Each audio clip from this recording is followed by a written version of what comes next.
Explanation of nuclear fission on the basis of liquid drop model and Bohr-Wheeler theory of nuclear fission।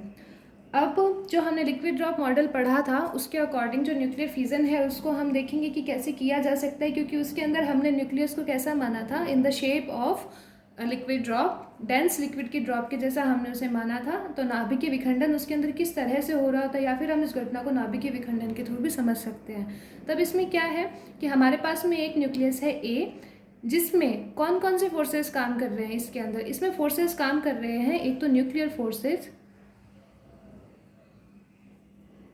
And साथ में कौन सा force काम कर रहा होगा,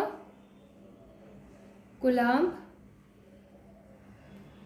रिपल्शन। ओके, कूलाम्ब रिपल्शन किसके बीच में होगा, प्रोटॉन प्रोटॉन के बीच में। न्यूक्लियर फोर्सेस तो नाभिक है, इस वजह से न्यूक्लियर फोर्सेस इसके अंदर लग रहा होगा। शॉर्ट रेंज कोहेसिव फोर्सेस हैं और कूलाम्ब रिपल्शन है। अब न्यूक्लियर फोर्स तो क्या काम करेगा कि इसको इसी शेप में रखने का काम करेगा कि ये गोल बना रहे, लेकिन कूलाम्ब रिपल्शन जैसे जैसे प्रोटॉन का नंबर बढ़ता जाएगा, ज़्यादा न्यूट्रॉन से कभी नहीं होगा, लेकिन जो न्यूक्लियाई जिनके लिए ए ग्रेटर देन 250 है उन न्यूक्लियाइड्स की बात करें, क्योंकि उनके अंदर प्रोटॉन का नंबर ज़्यादा हो जाएगा। तो प्रोटॉन का नंबर ज़्यादा होगा तो क्या होगा, ये जो कूलाम्ब रिपल्शन है ये इसका डिस्टॉर्शन करेगा शेप के अंदर, ये इसको गोल नहीं रहने देगा, ये इसकी शेप में ऐसे डिफॉर्मेशन लाएगा।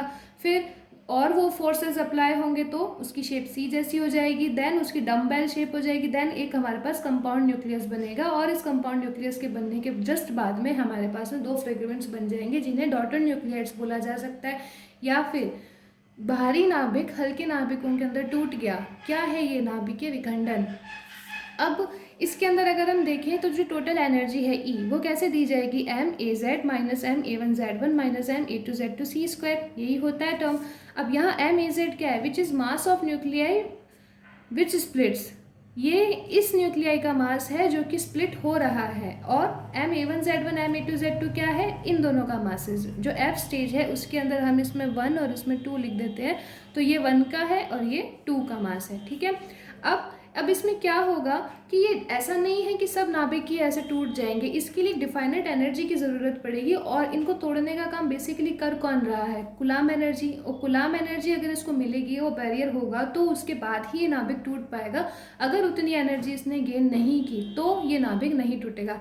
तो ई सी जो हमारे पास में कूलाम्ब एनर्जी है वो कितनी होगी, Z1 Z2 E square upon R1 plus R2 का होल स्क्वायर। Z1 Z2 इसके लिए, R1 R2 इनकी रेडियस, एंड ई स्क्वायर इनका चार्ज। तो इसे क्या बोला जाता है,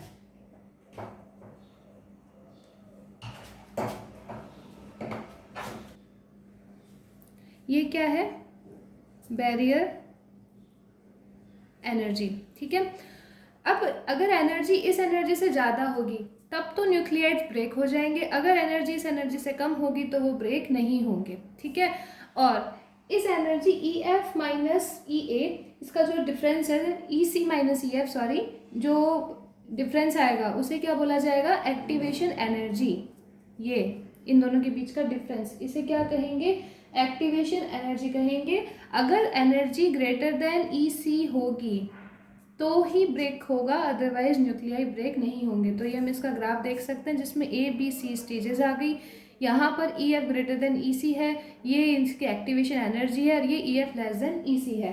अब अगर हम बात करें E F greater than E सी, E F greater than E सी होगा तो ये कंडीशन सिर्फ उन न्यूक्लियाइड्स के अंदर पॉसिबल है जिसके लिए ए ग्रेटर देन 250 हो, दैट मीन्स जिसके अंदर नंबर ऑफ प्रोटॉन ज़्यादा हो। अगर नंबर ऑफ प्रोटॉन ज़्यादा होगा तो उनके लिए जो एनर्जी रिक्वायरमेंट है वो बैरियर एनर्जी से ज़्यादा होगी, बैरियर एनर्जी से ज़्यादा होगी तो वो आराम से दो न्यूक्लियाइड्स के अंदर टूट जाएंगे, मतलब ये वाली घटना उनके अंदर संभव है।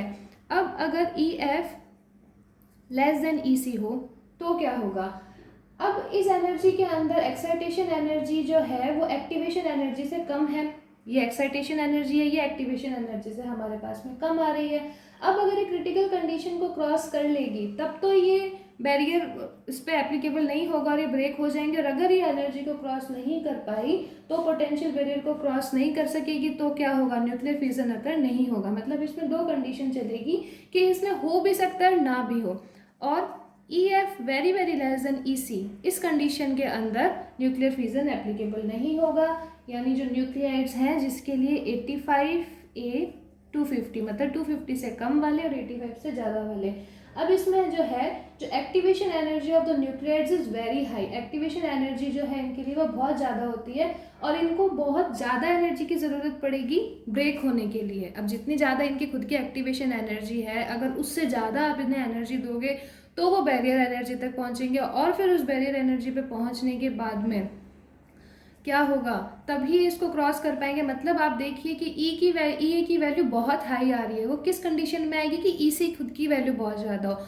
अदरवाइज क्या होगा, अगर ई ए कम है, कम होगा तो क्या होगा, दैट मीन्स क्या हो रहा है कि ई सी ई एफ के अंदर या तो ज़्यादा डिफरेंस है नहीं, या फिर ये ई एफ इससे ज़्यादा भी हो सकता है, लेकिन ऐसा पॉसिबल नहीं है। हम यही मान सकते हैं कि ई सी ई एफ के अंदर डिफरेंस कम है तभी ई ए कम होगा, और अगर ई ए खुद ज़्यादा तो पॉजिटिव क्वांटिटी की वैल्यू ज़्यादा होगी। दैट मीन्स अगर एक्टिवेशन एनर्जी बहुत ज़्यादा है तो उसके लिए बैरियर एनर्जी भी बहुत ज़्यादा चाहिए होगी, और उतनी ज़्यादा एनर्जी अगर हम दे सकते हैं तब तो फिजन होगा, अदरवाइज फिजन नहीं होगा। तो हम यही मान सकते हैं कि इनकी बहुत लो प्रोबेबिलिटी रहती है न्यूक्लियर फिजन अकर होने की। तो ये जो था, ये एक्सप्लेनेशन था बोर व्हीलर थ्योरी का अकॉर्डिंग टू न्यूक्लियर फिजन। और लिक्विड ड्रॉप मॉडल के अंदर अगर आपके पास क्वेश्चन पूछा जाए कि आपको इस थ्योरी को एक्सप्लेन करना है तो ही आप उसे साथ में करें, अदरवाइज इसका क्वेश्चन अलग से ही पूछा जाता है।